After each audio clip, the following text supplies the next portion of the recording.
আজকে বানিয়ে ফেলেছি বাঁধাকপি আর মসুর ডালের এই জনপ্রিয় রেসিপিটা। তার জন্য প্রথমে কড়াইতে তেল গরম করে এর মধ্যে গোটা জিরে, তেজপাতা, শুকনো লঙ্কা ফোড়ন দিয়ে দিলাম।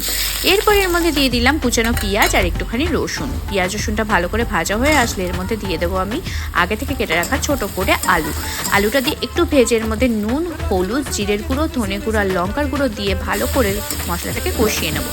তার মধ্যে আগে থেকে কেটে রাখা বাঁধাকপিগুলো এর মধ্যে দিয়ে দিলাম। বাঁধাকপি দিয়ে একটুখানি ভালো করে মিক্স করে 2-3 মিনিট ভাজলে দেখব বাঁধাকপিটা কমে এসছে।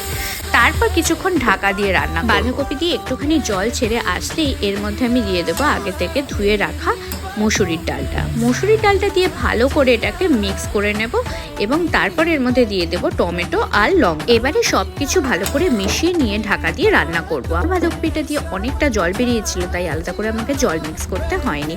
অল্প গরম মশলা আর ঘি দিয়ে মিক্স করে নিলে রেডি আমাদের রেসিপি। টাটা।